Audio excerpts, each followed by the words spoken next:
Yeah, no. That's good. Good spot.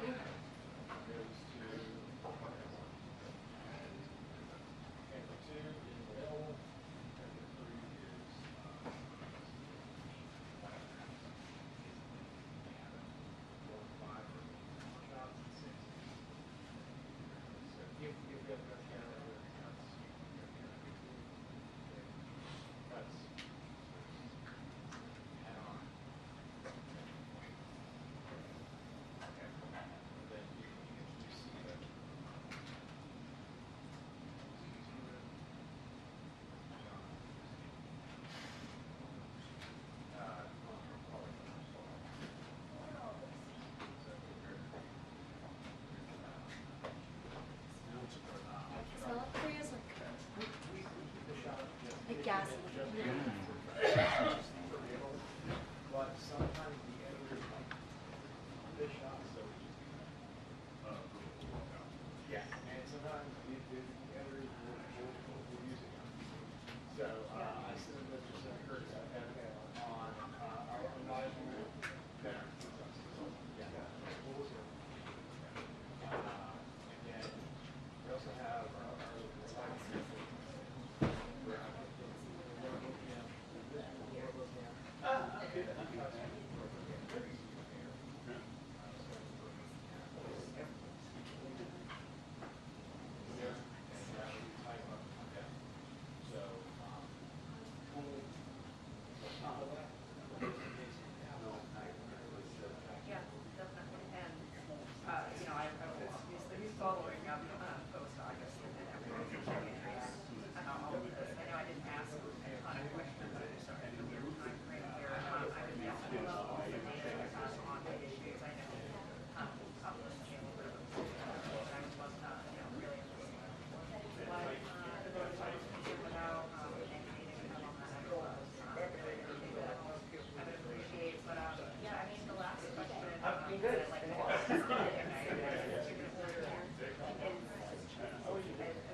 Yeah.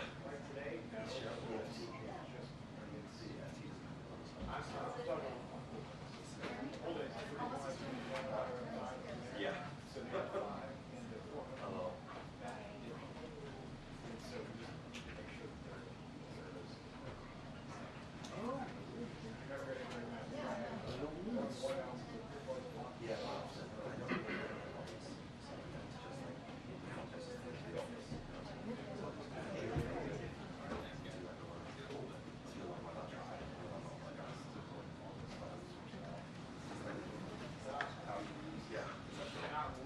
On top?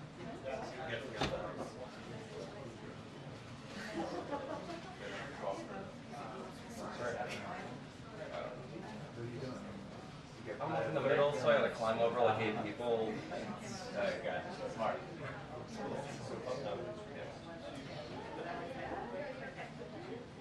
Yeah. She's so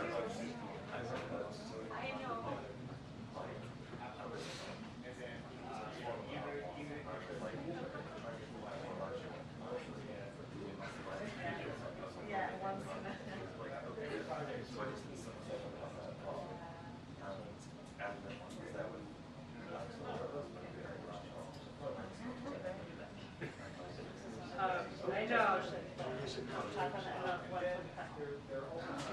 I know. Oh, cool. How are you? Coming out? Yeah. Yes, please. think that's possible. Yeah, please send me, this has been extremely helpful. And I really hope you learned it for the information, in time. I was expecting this to happen. So, yeah, please send me everything.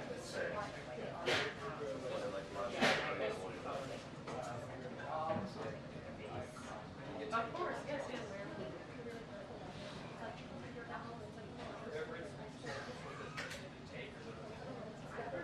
Yeah. Well, that, I don't like Robert's where precedent goes. The court, yeah, I don't.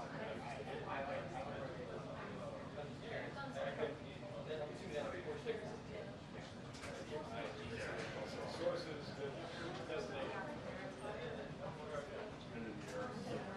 Glad to help, John. Yeah.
That's about all I know.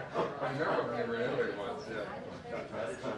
You kept saying that out loud. Seemed like a good idea. Good to see you, man. You too.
trying to enrich the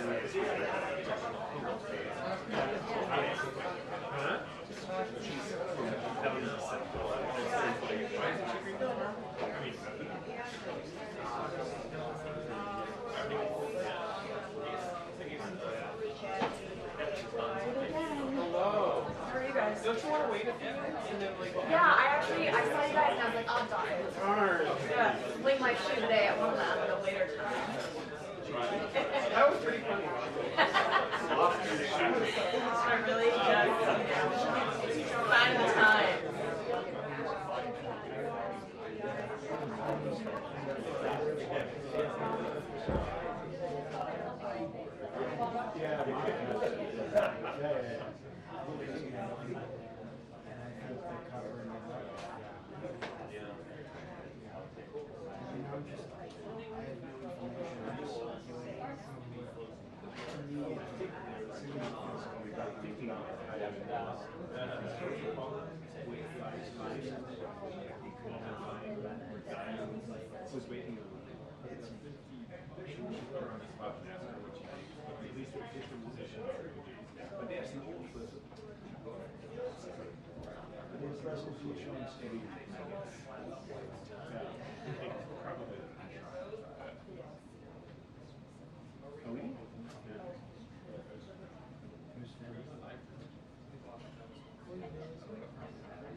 Yeah, sure. Yeah. Always. It's always a riveting time.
I haven't seen you here in like 3 months. I wasn't here last week, right?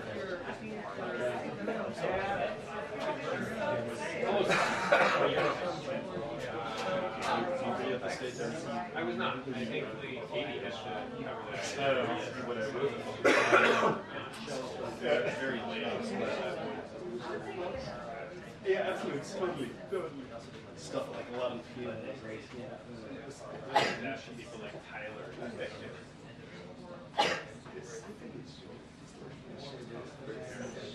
Here. He's on the side.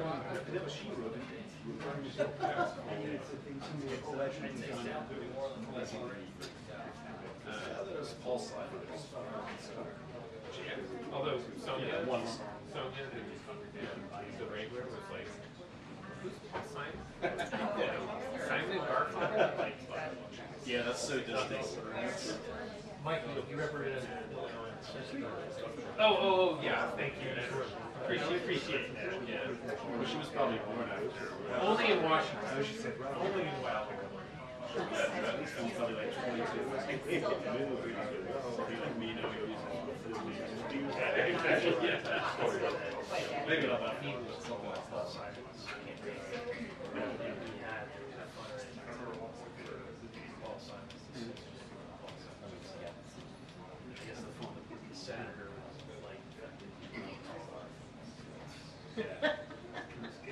Feels like a low bar at a trip. Right. Have you been there? Yeah, I think so.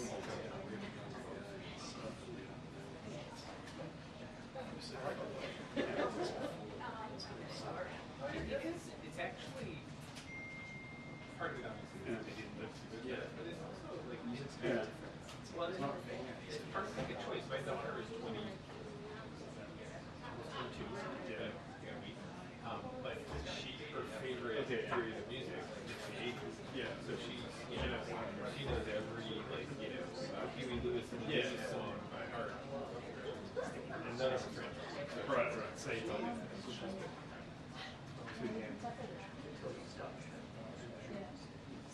I mean, how can you not be around? Put that on the right?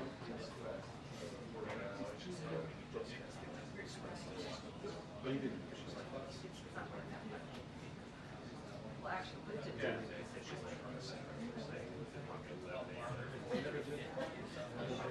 You think so? No, it was like Have you heard of this restaurant they went to? Black Sulphur? Yeah. It's like Georgia. Yeah. Years ago. Yeah. Okay. I'm sure it's supposed to be really good. I think I went once like years ago. I mean, it's going. Yeah.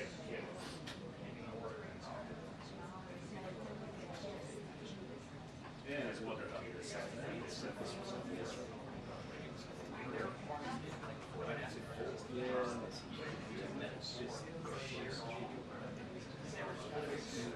He's gone to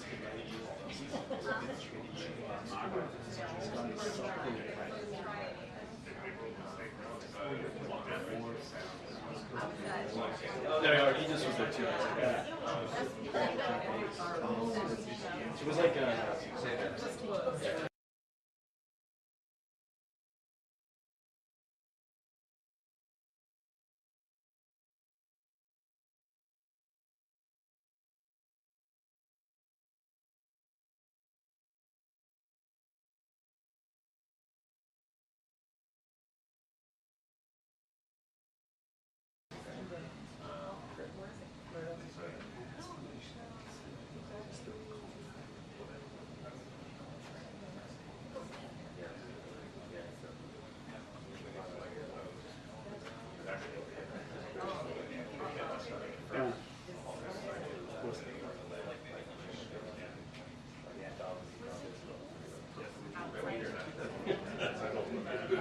CB. Okay, yeah, no, several. You started 15.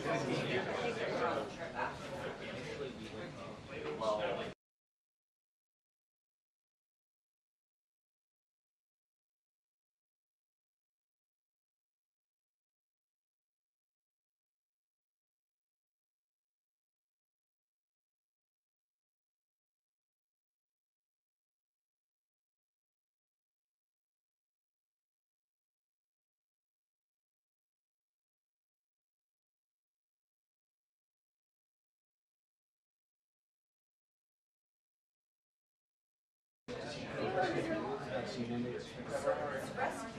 always done that. I always save something. I always like to check that.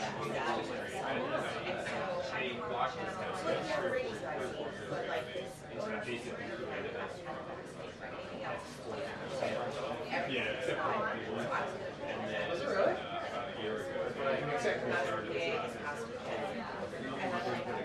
I guess I can see it. Even as the public official. Yeah. Like a different way to do it would be like, you know, don't write an email that you missed. Yeah. Yeah. Because I mean, you're made to stay up.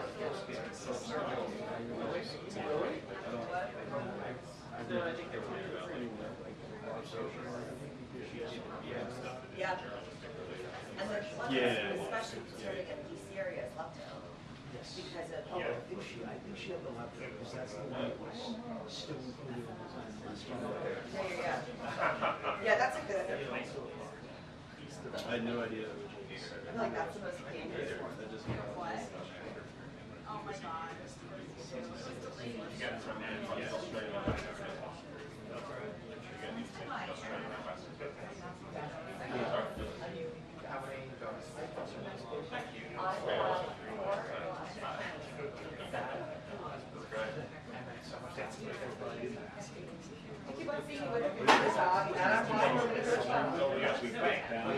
I see that trial was 30 years. 30 years. Yes.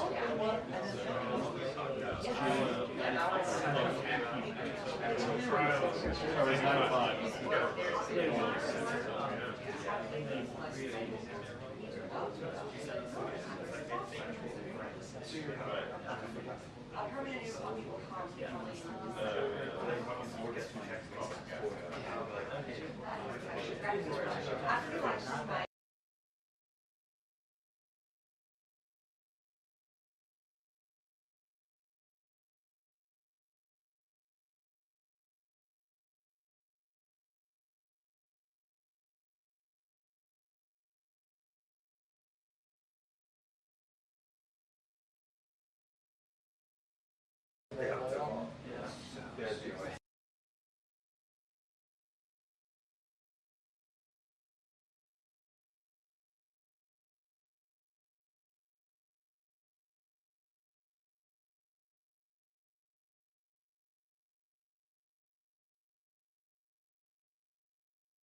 Mine walked this way to the blind. That had no problem. So get to that point. And when I got her, she was not using it. She had all sorts of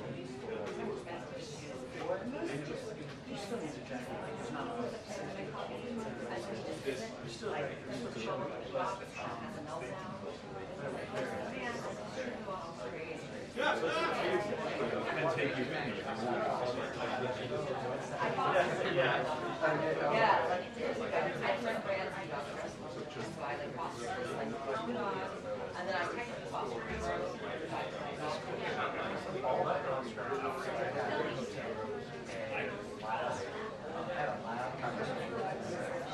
Yeah.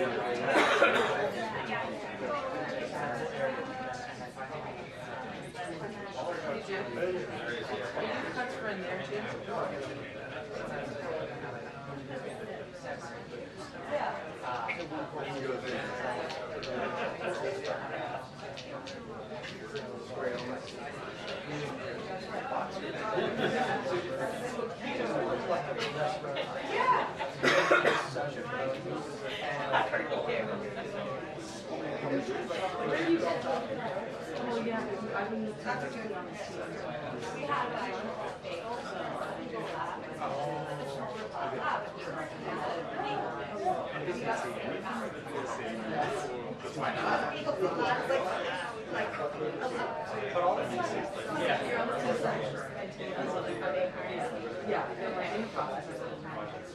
Oh, yeah.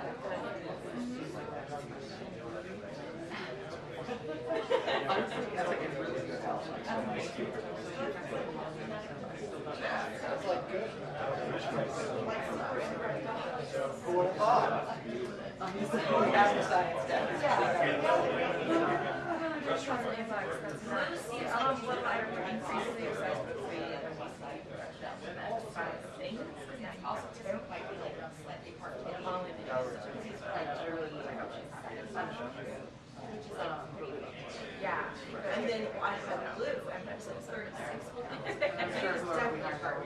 yeah, exactly. Good. I'm here next week too, Carol. I know. What's your coffee? Yeah. They're fine. But don't pretend that you're red boss. He's a very good boy. Living his best life at a retirement community in the best these days.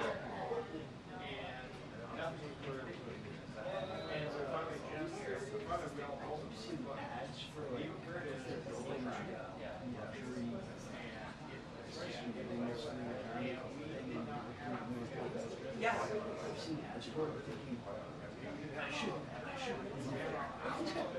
I'm ready for it.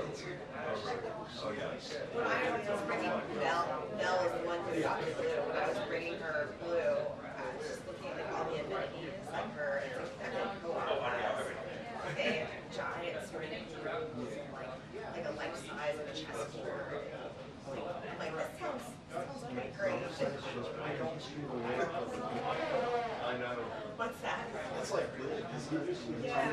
No. There's a scene where like there's a chessboard and people are like dressed in chess pieces.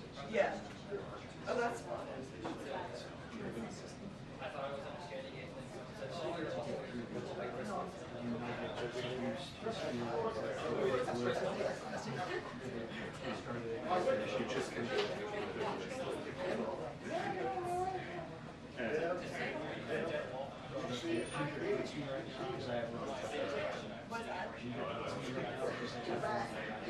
Oh, yeah, that's good. I'm sort of lucky because I think my current dog doesn't really, has not had a lot of exposure to animal food. He doesn't really beg. She just like knows it's pretty early to know that But she wants more. like Evan, like somebody wasn't necessarily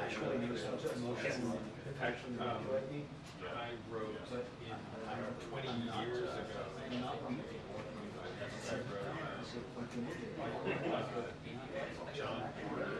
Senator John. like well in advance. Yeah, decades. He went to the hospital and wrote it. So I don't okay, but then you updated it. Well, I left. Oh. And then it never, when he died, That's a good question about that. yeah. He died in 2021, 94 years old. I think I probably.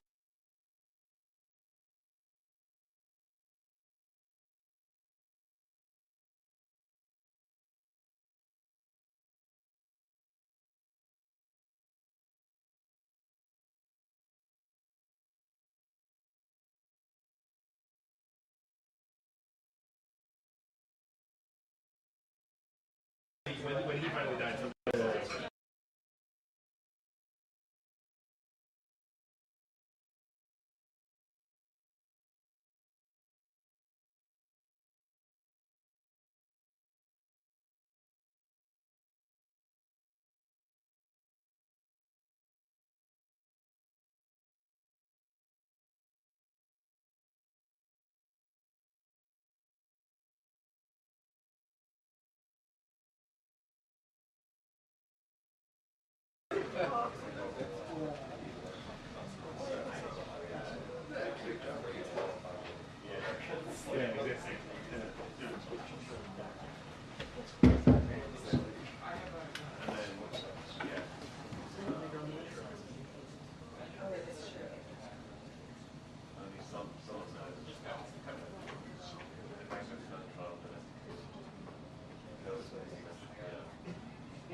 Yeah, but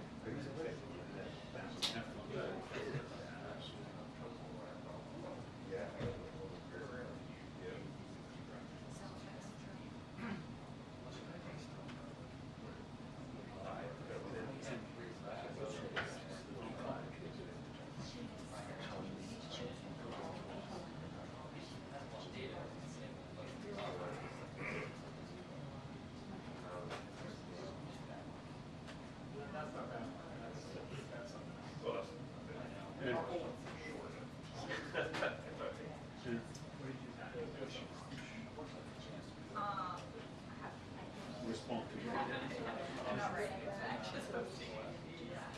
Yeah.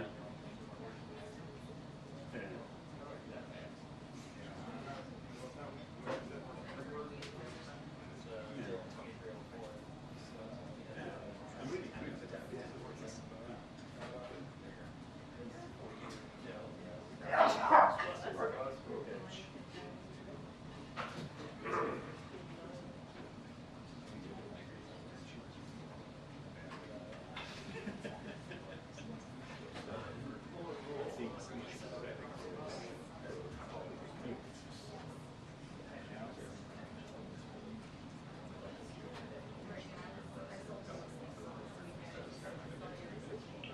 The press briefing will begin in 2 minutes. The press briefing will begin in 2 minutes. Thank you.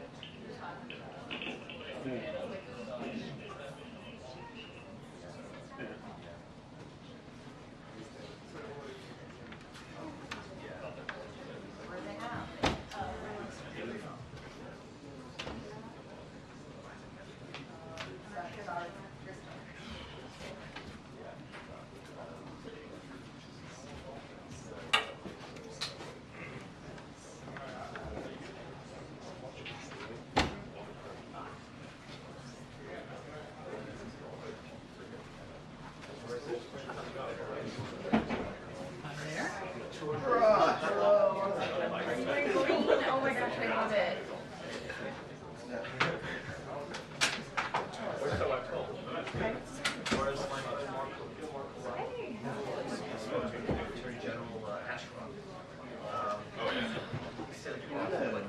Hi.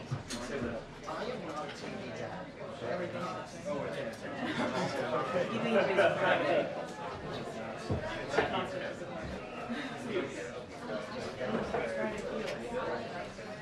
Yesterday too.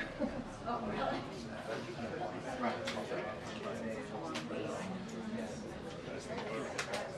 I can't even remember what was Monday.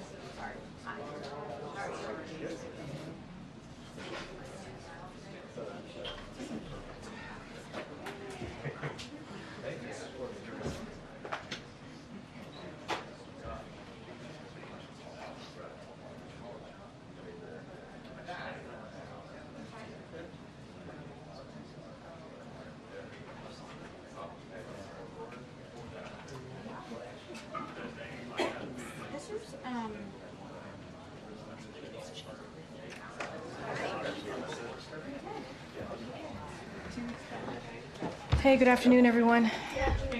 Oh, thank you. Thursday afternoon. So a couple of things, and then we'll go into the Q&A. Do I sound like I have an echo? Yes. Can we fix the sound? Does that sound better? Okay. All right. Great. So from Buffalo and Kansas City to Uvalde and Monterey Park, we have seen the epidemic of gun violence tearing apart communities nationwide, leaving empty seats at dining room tables across the country. The president and the vice president have spent countless hours with families who have lost loved ones to the senseless violence. And they all say the same thing: do something. These same families and other survivors of gun violence turned their pain into purpose. They organized, demanded action, and marched for their lives. And thanks to their collective efforts, President Biden signed the bipartisan Safer Communities Act, the most significant gun safety law in nearly 30 years. Today, we are building on that progress and announcing a new rule that saves lives by requiring background checks for all gun dealers engaged in the business of firearms dealing, including for guns sold at gun shows and online. This new rule implements the only significant expansion of background check requirements since then Senator Biden helped shepherd the Brady bill over the finish line in 1993. Today's new action furthers the Biden-Harris administration's historic efforts to stop the illegal flow of guns and hold those who supply firearms used in crime accountable. But there's still much work to be done. President Biden and Vice President Harris continue to call on Congress to enact universal background checks and finish the job. Now, as you all have reported overnight, Russia launched another large round of aerial assaults against Ukraine's energy grid as Vladimir Putin's continue to try to break the spirit of the Ukrainian people and plunge them into darkness. Russia struck the largest power plant in Kyiv Oblast, as well as power facilities in 5 other regions across Ukraine. As President Zelensky said in the recent days, Ukraine needs more air defenses and interceptors to protect its people and critical infrastructure against Russian missiles and Iranian-supplied drones. We need the House of Representatives, Republicans specifically, obviously, but the House of Representatives, to take urgent action to pass the bipartisan national security supplemental bill so we can send Ukraine more air defenses. And let me correct myself. It's actually the House of Representatives. We need the Speaker to put that bill on the floor because we know we would get overwhelming support from Republicans and Democrats, obviously. So we need to see that bill put on the floor. That was passed overwhelmingly in the Senate. The strikes in Ukraine over the past 24 hours are another terrible reminder that Ukraine's need is critical. And now turning over to Gaza, I wanted to provide an update on our efforts to do all we can to increase the amount of humanitarian assistance reaching Gaza and ease the humanitarian suffering. As you know, when President Biden last spoke with Prime Minister Netanyahu just last week, he was clear that Israel must announce and implement a series of specific, concrete, measurable steps to address humanitarian suffering. The past few days have shown some promise. Israel made the commitment to open the Ashdod port for the direct delivery of assistance into Gaza, to open a new crossing for a new route for assistance to reach North Gaza, and to significantly increase deliveries from Jordan directly into Gaza. And over the past few days, over 1,000 trucks loaded with humanitarian aid have gotten into Gaza, and with over 300 trucks going into Gaza yesterday alone. That's good progress, but it's still not enough, and we hope to see the progress continue and accelerate. This afternoon, President Biden will welcome President Marcos of the Philippines to the White House for his second meeting at the White House in as many years. I know the National Security Advisor, Jake Sullivan, spoke to this on Monday, but I will reiterate what he laid out as well, which is that the president later will host the first ever Trilateral Leaders Summit between the United States, Japan, and Philippines. During President Biden's meeting with President Marcos, the two presidents will mark the unprecedented strength of the alliance between the United States and the Philippines. The leaders will discuss initiatives to enhance economic and energy security, bolster maritime cooperation, invest in critical infrastructure, and deepen people-to-people ties. And President Biden will reinforce the ironclad U.S. alliance commitments to the Philippines. Following the meeting, the president will host the historic Trilateral Leaders Summit as leading maritime democracies. The United States, Japan, and the Philippines share a joint vision for the future of the Indo-Pacific, and with this leader-level trilateral, we are taking our cooperation to new heights. Our national security advisors met in Tokyo last June to initiate our trilateral cooperation, and officials from across our three governments have met on topics as varied as economic security and maritime cooperation. Today, the leaders will announce new initiatives to accelerate and surge high-quality infrastructure investments in the Philippines, enhance energy security, deepen maritime cooperation, and strengthen partnerships on technology and cybersecurity. Our three countries embark on this new era of trilateral cooperation as trusted, equal partners guided by shared values and an unwavering commitment to a free, open, peaceful, and prosperous Indo-Pacific. With that, Darlene, it's good to see you. Good to see you too. Thank you. To jump off of what you were saying in your topper about Gaza, the USAID Administrator, Samantha Power, has said that she accepts as credible reports that famine is already underway in northern Gaza. Does the President and the White House share that assessment? And if so, you were talking about the progress is good, but more needs to be done. What more can be done? Exactly. The progress is good. More needs to be done. I talked about the commitment that Israel had, the Prime Minister gave to the President just last week, and I talked about the port, and I talked about the new border crossings in northern Gaza. We need to see that open up, that move forward. But we've seen some progress, right? The opening of more routes and also more trucks, as I just laid out. We've seen more than 1,000 trucks in the last 3 days. Look, specifically to Samantha Powers and her comments, our understanding is that the latest reporting from the integrated food security phase classification indicates that the famine is imminent in Gaza, and that's why we're trying to do everything that we can to uptick, obviously, the humanitarian aid. We know how dire the situation is in Gaza, so we are certainly deeply concerned about these reports, and so we've been working around the clock to get more of that aid into Gaza, and so we're going to continue to do this. We're going to continue to push Israel to increase the flow that is getting into Gaza, and like I said, I've laid out their commitments. There are 2 other ways that we want to see their commitment continue, which is that port that I just mentioned at the top and just moments ago, and so also those the routes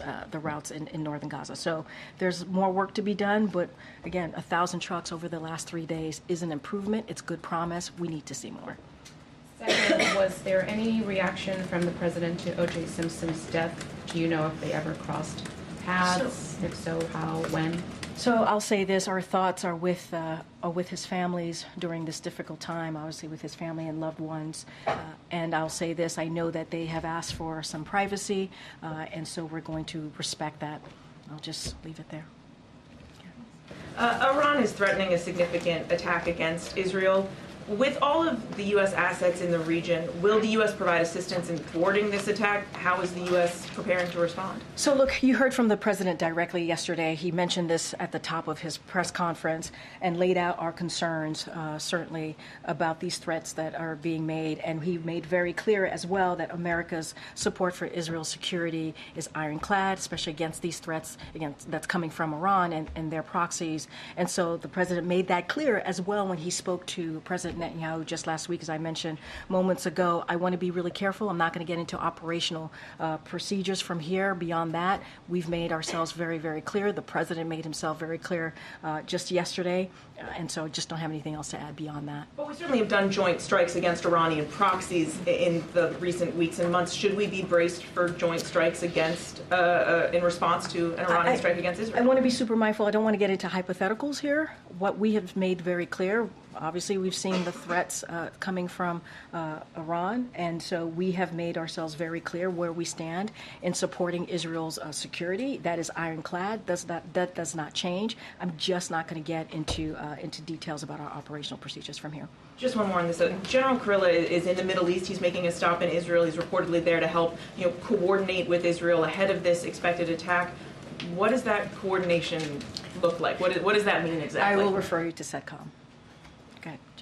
Karine, just to follow up on that topic, has Iran been in touch via intermediaries with Washington to indicate that when it responds to Israel's attack on its embassy, on its Syrian embassy, that it will not escalate? So obviously we don't want this conflict to spread. We've been very clear about that. And we've been very clear that to Iran that we're not involved in the Damascus strike, right? We've been also very clear. I'm not going to get into public back and forth. We communicated to Iran that the U.S. had no involvement in the strike, as I just mentioned, that happened in Damascus, and we warned Iran not to use this attack as a pretext to escalate further in the region or attack U.S. facilities or personnel.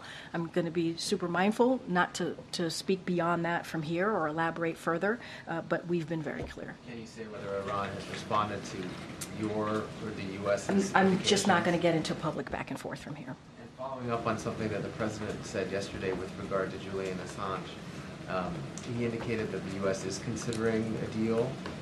To what extent does the White House and the president weigh in with DOJ on this, considering that it's a DOJ-led run, or a DOJ-led issue? So from here, from the podium, I'm not going to go beyond what the president said. I'm going to refer you to the Department of Justice. I'm just going to be super mindful from the podium from here. I know. I'm going to be super mindful from the podium. I'm just not going to go beyond what the president shared yesterday. I'll refer you to the Department of Justice. I have questions on two topics, Karine. First, on abortion. Vice President Harris is going to Arizona tomorrow to talk about the need for abortion access in the state. I know the president's own views on this topic have been evolving over the recent decades. Should we expect him to be talking in public about this issue? So want to be super mindful. Tomorrow's event is a campaign event, so gonna let the campaign speak to the vice president's engagement. Campaign event? I thought it became official. From what I understand, it's a campaign event. So I would refer you to her team at least, at the least. But from my understanding, it's a campaign event. So I'll leave that there. But you know, the president spoke to this. He was shouted a question about what occurred in Arizona, how devastating and how wrong the decision to go back to 1864 to make it more difficult for women, millions of women, and you know, he talked about that. So I certainly will refer you to his comments. The president has consistently been very clear about where he stands. He stands for women's rights. He stands for women to be able to make decisions about their bodies. Right? He stands for reproductive freedom. He put a statement out right after Arizona made their decision. So he's been very, very steadfast and out front on this. You're going to hear from the vice president, so you'll hear directly from her. We've been really clear. And all of this, what we're seeing right now in states, we have 21 states that have extreme bans, 21 states across the country. And and that has been caused by the chaos that we have seen from the overturning of Roe v. Wade. And that's because, obviously, of the Dobbs decision. It was a constitutional right for almost 50 years, and that has been taken away from women. And so it's caused chaos, and we're going to continue to call that out. We should be fighting for women's rights, women's freedom, Americans' freedom, and that's not where Republicans are. I know other colleagues have questions, but I also just want to ask about the state dinner, because regulators in the Biden administration have sued both Amazon and Apple, alleging anti-competitive behavior that has caused public harm. Mm-hmm. So why were executives from those companies invited to the dinner last time? Look, when it comes to the state dinner, we invite an array of folks to come in, and obviously, it's an important night of. Especially when another country comes, it shows bipartisanship. It shows the strength of that alliance that the U.S. has with that particular country. The list varies.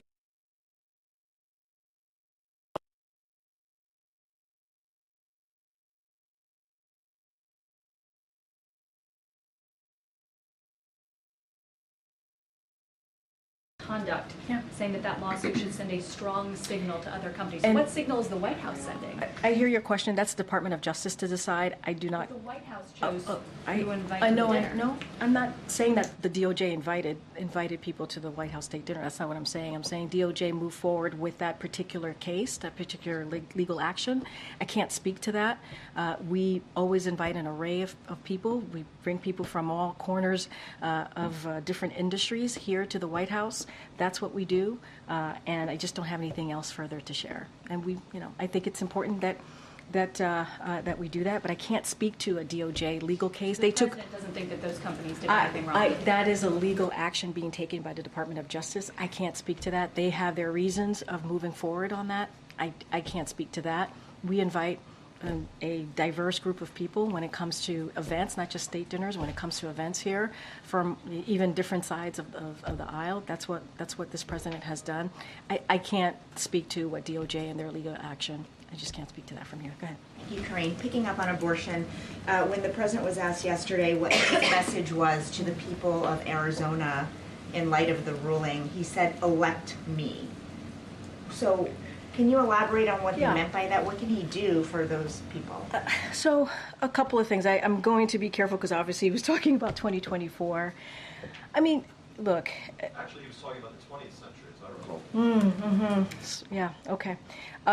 So this extreme abortion ban, as we know, that we see was made possible because of the Supreme Court. And we know what the last previous president said. He said that, he would make sure that Roe v. Wade was no longer constitutional law. And he made that happen. And which has led to chaos across the board. And so I want to be careful for talking about an upcoming election, so I'm not going to speak that from here, but we have seen what's happened in the last almost 2 years since Roe v. Wade has been overturned. We've seen women having to be turned away from emergency rooms, not being given life-saving needs that they have to get in order for their lives to be protected. That's been turned away. And so what this president has done is he's taken executive actions, as I've talked about, we've talked about. He's created a task force. He has done and taken action to do everything that he can from the executive branch to protect women. But we need more to be done. We need more to be done. And so, we have to get Congress to act to make Roe v. Wade the law of the land. And so that is where we are right now. But this is chaos was started by the overturning of Roe v. Wade. And we've seen where extreme Republican elected officials have been on this issue. We've seen that.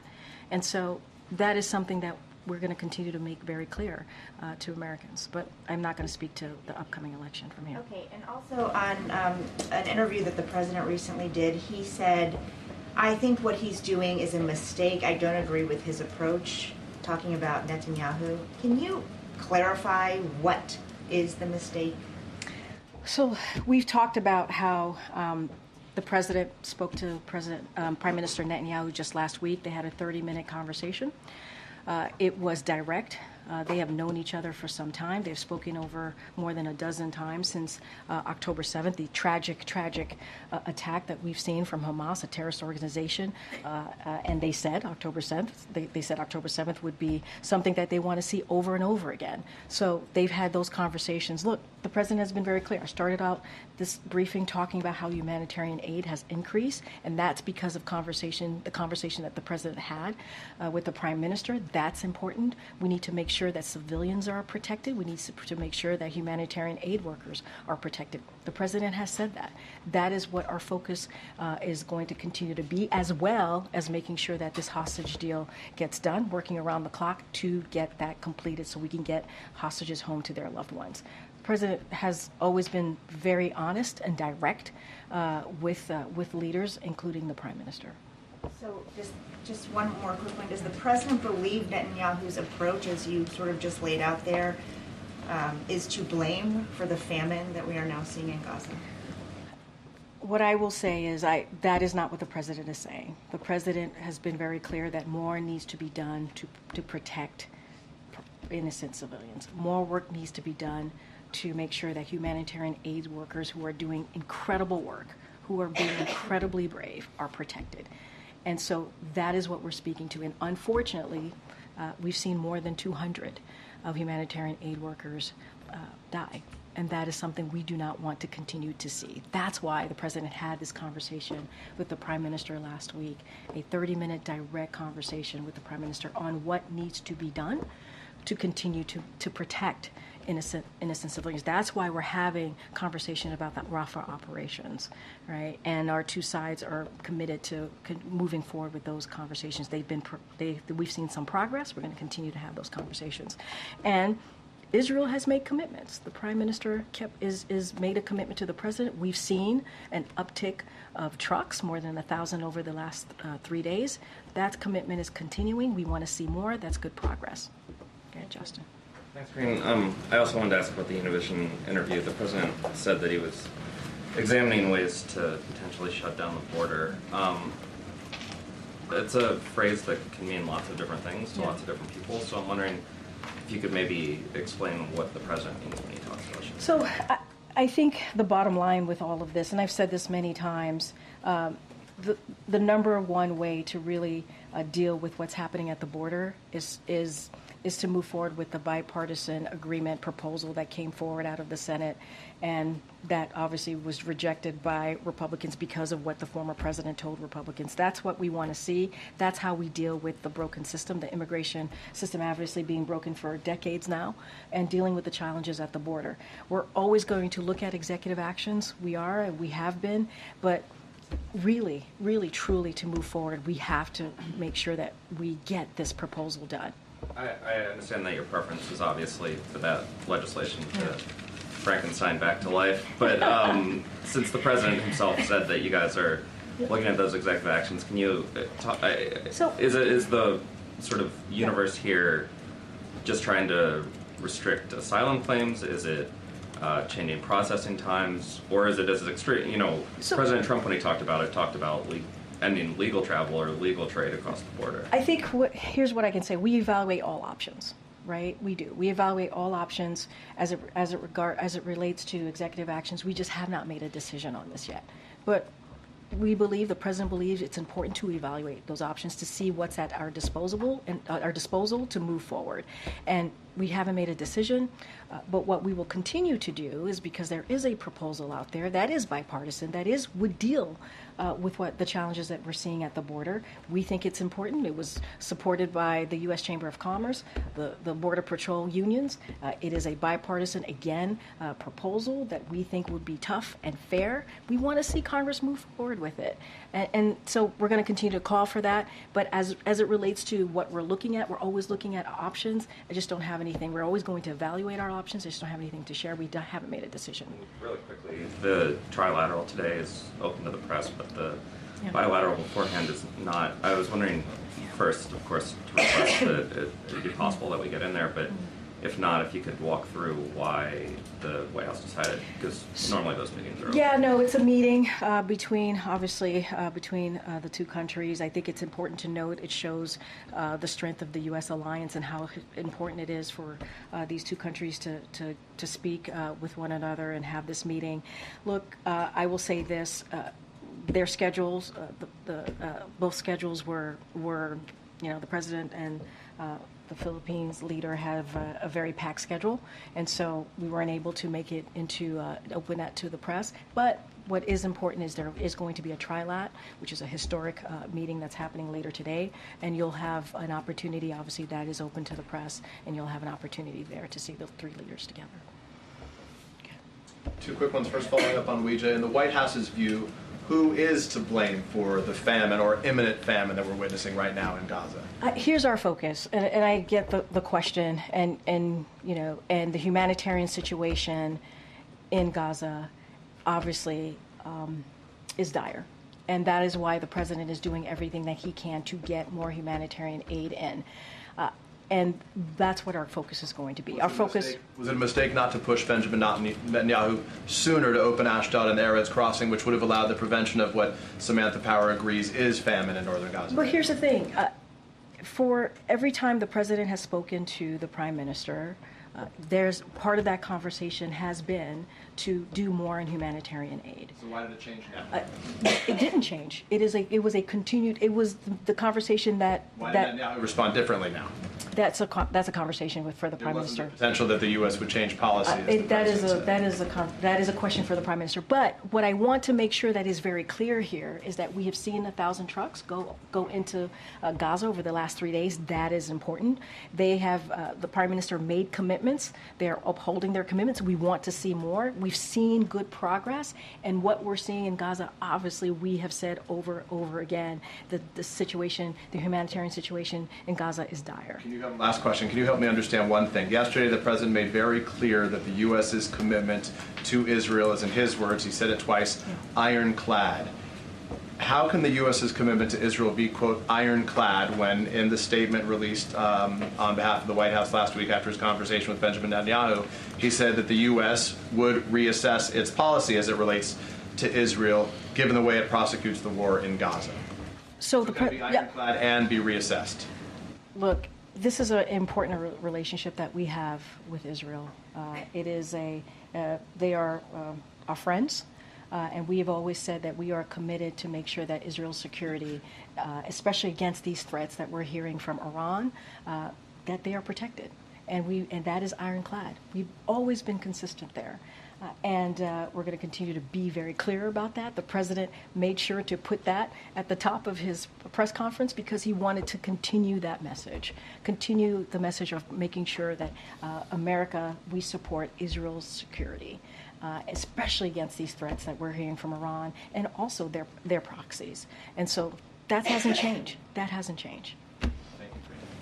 Just another on Israel. The House Republicans are expected to bring up this resolution that's critical of the president's work with Netanyahu. They say in the resolution they oppose efforts to place one-sided pressure on Israel with respect to Gaza, including calls for an immediate ceasefire. Does the White House have any view on the resolution as constructive? So we believe the entire premise of the resolution is certainly flawed. As it claimed one-sided pressure against Israel, which this administration has supported militarily, diplomatically, and in myriad of other ways, both since October 7th and from our first day in office. So we oppose it, and we call on members to vote against it. And just one more. Yeah. The Steelworkers Union, the leader David McCall, was at the dinner last night.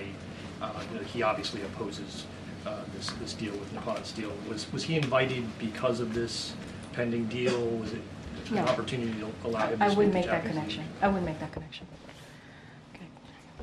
I just want to clarify one of your earlier answers. Did the administration send a direct warning to Iran not to attack Israel? We've been very clear. You heard from the president, right, and laid out our commitment to Israel and make sure Israel's security. That continues. And so we've had those conversations. I'm just not going to go into back and forth publicly. The reason that I think it's important to know is because you just shared earlier that the U.S. was quick to tell Iran directly that we had nothing to do with the strike in Damascus. The president hasn't minced words on his feelings about Netanyahu, but we haven't gotten a very clear answer on whether it was communicated directly to Iran, don't attack our ally. I just said we communicated to Iran.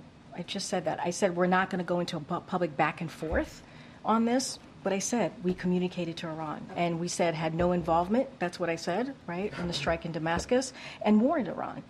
We warned Iran. So I said that at the top, and I'll say, okay. On the issue of inflation, there was a report in Politico on Tuesday that the former chief of staff, Ron Klain, was teeing off on the president's, talking about bridges all the time when he's out on the campaign trail and not talking enough about the prices that people are paying. We didn't get any statement today on the PPI index. Why aren't we hearing more from the White House about the issues that people are facing at grocery stores and paying rent?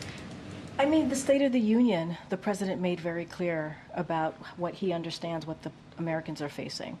And he's talked at almost every event that he's had crisscrossing the country after the State of the Union about lowering costs, how important it is, and how there's more work to do. You hear that.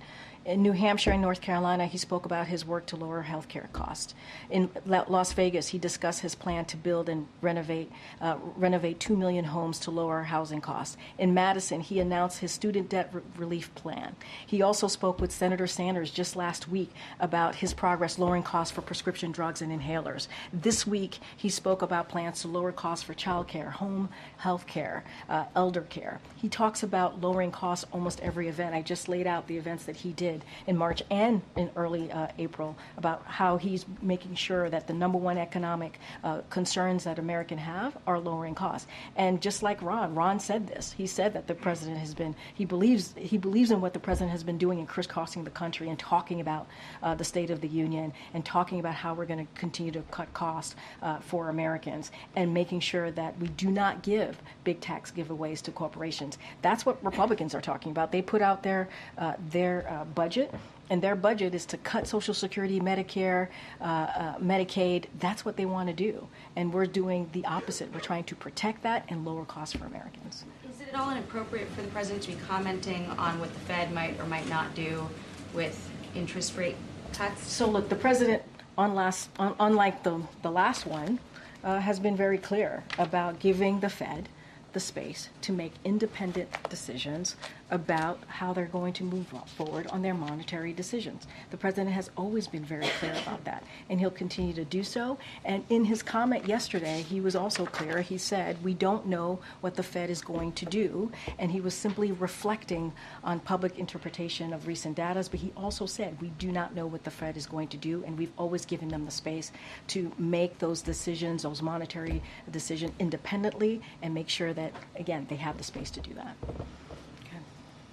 There's been some discrepancies between what Israel is saying in terms of the number of trucks getting into Gaza that are full of aid versus some other aid groups, including the United Nations. So how is the White House exactly measuring what good progress is? So, look, I'm not going to get into the nitty-gritty here. I will leave it up to them to speak to what they're seeing. But we believe, and we're talking about 1,000 trucks in over 3 days. That matters. 1,000 trucks. But a lot of the UN folks are saying that some of those trucks are not completely full. There are trucks that are half full that are being counted. So what are the measurements here in terms of what is effective aid delivery? I think when we are hearing more than 1,000 trucks and we're seeing that, where I just said 300 trucks just yesterday, that matters. There's more access being allowed. The trucks are being allowed to come in. That matters.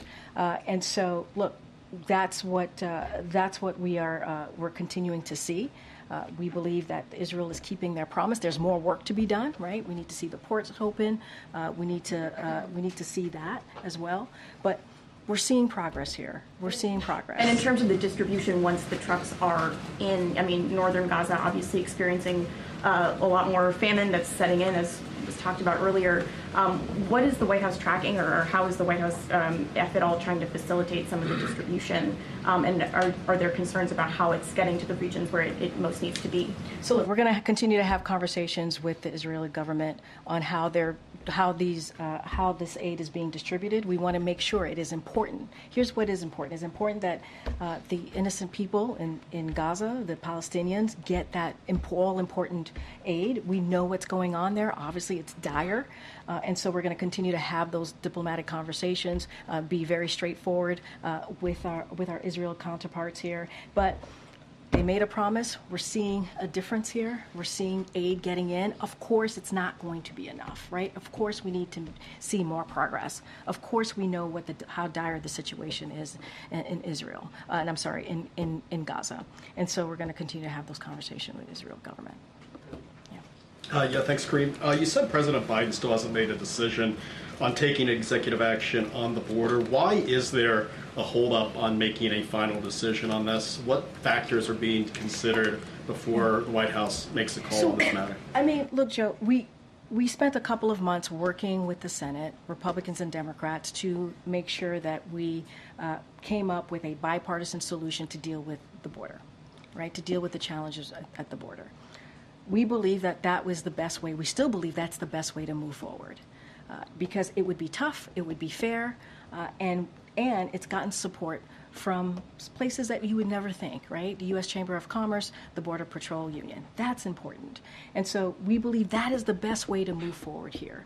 We're always going to evaluate other options as it relates to executive action, but we are going to continue to be clear here. The best way to move forward is to get that bipartisan proposal forward, and for Republicans to not pick politics here, to pick majority of the American people. I mean, is it a matter of there's being concerns about opening the administration up to litigation on this with executive action? I mean, that's why we came up with the bipartisan proposal, right? Because we believe the way to actually deal with this is legislation. The way to actually deal with this is to turn legislation into law, obviously. And so that is the best way to move forward. And no executive action is going to have the full resources that we need to get this done. We're going to evaluate all of our options, as we've been saying, but we have to continue to be really clear here. Republicans need to act. They need to move forward. Thank you. Following up on my colleagues, Rija and Peter, you said earlier that the president is doing everything he can on getting humanitarian aid into Gaza. I have to respectfully suggest that that's not true, because it took until 7 aid workers were killed last week for the president to even suggest that he would change U.S. policy and possibly condition defense aid on the humanitarian situation in Israel. So how can you stand there and say the president is doing everything he can when for weeks and weeks and weeks now, even as NGOs and aid groups warned that famine was imminent, he continued to refuse to pull on that lever and link defense aid to humanitarian aid? So, first of all, the president has we've done airdrops. We're going to do this peer. We've talked about for the past several months how we need to do more and how we're going to uptake our efforts to get that humanitarian aid into Gaza. We understand what's going on. We understand that the dire needs there are. And so the president we've announced, we're going to do this peer, right? We've done this airdrops. And so we have had the conversation with the prime minister multiple times, with the Israeli government almost every day on what needs to be done. And we've had those conversations with them. And so now we are seeing an uptick. That is important. That is indeed what we want to see. We've also been working on doing this hostage deal. The president has been working around the clock. So I take offense to what you're saying, because it isn't true. The president has been working on this hostage deal for months now. For months now. No, wait, for months now. And that is a way to make sure that there's a temporary ceasefire that could hopefully lead to something longer, get those hostages home, and get humanitarian aid. And so that is what we have been also focusing on really diligently for the last 20 years. With all due respect, Karine, with all due respect, my question was on the humanitarian situation in Gaza and the famine, which has been something that aid groups have warned about. The hostage deal includes humanitarian aid getting into Gaza. That's what he's been working on, this humanitarian aid to get into Gaza and also get those hostages home. But why is it? Because it sounds like... But you're saying that we haven't done anything. No, but that's what you're saying. Has been doing all he can. He's been working 24/7 around the clock to do what he can. I have no doubt. But he has not until recently even suggested that he would condition military aid, which Israel needs, on them allowing food and humanitarian aid into Gaza, which the people of Gaza need. That has been, I hate to use the term, a red line. Every time I or any of my colleagues have asked I'm not, and you've heard it. from the National Security Advisor, I'm not going to get into red lines from here. Here's what I can say. The hostage deal includes getting the humanitarian aid in. We've been working on that. We've been working on getting that hostage deal done. We're going to continue to do that. You've heard us say that we've worked around the clock to get those hostages home, which, by the way, includes American hostages as well, and getting that aid in. We know how dire the situation is in Gaza. We are very aware of that. And we've had conversations almost every day with our counterparts in the Israeli government. We've had conversations, more than a dozen, with the prime minister. And so it is important. It is important to get that aid in. We understand that. We understand that. And we're going to have those conversations every day to make sure that it continues. And one more unrelated. Earlier this week, the former president met with Lord Cameron, the British Foreign Secretary. He has, in recent weeks, met with Viktor Orban, leader of Hungary. He has said he's spoken to Mohammed bin Salman, the de facto leader of Saudi Arabia. There is a long history of Republican presidential candidates meddling in foreign policy to undermine their Democratic opponents without getting into hatchet territory, telling people vote for or against someone.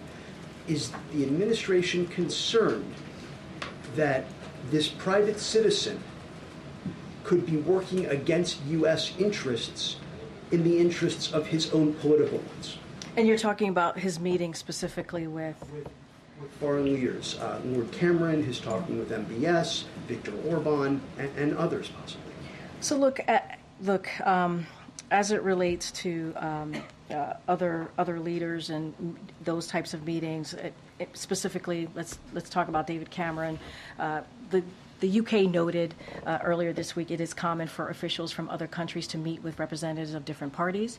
That includes the United States, as we routinely meet with political leaders of different parties as well. For instance, we hosted Israeli opposition leader Yair Lapid yesterday at the beginning of the week. And so it's not uncommon. I'm going to be really careful here because you're talking about a presidential candidate. I'm going to be really mindful. I used David Cameron as an example, but I'm going to be really mindful of not speaking beyond that. Governor Moore is apparently on the Hill today. He was there earlier this week meeting with lawmakers. Has he been down at the White House to meet with officials to talk about funding for the bridge? And can you give us an update on the president's conversations with lawmakers to get that funding moving forward? So we have said to Congress that we want to continue to work with them to make sure that the Key Bridge is back up and that the Baltimore gets what it needs, certainly to be whole again. And obviously we're getting that port open. We've been in regular touch with Governor Moore. You know, the president was with him very recently, and they have had continuous conversations about what Baltimore needs. The president said when he was in Baltimore, we will be with Baltimore and the state of Maryland for as long as they need to get this done. I don't have a specific readout to share with you, but we've been in regular communication. Our Office of Legislative Affairs has been in regular communication with members of Congress. Our intergovernmental affairs folks, Tom Perez, has been leading on this issue as it relates to Baltimore and the needs there. And also, let's not forget, our Department of Labor has been very involved as well, making sure, dealing with the economic situation and how we can help on that front as well.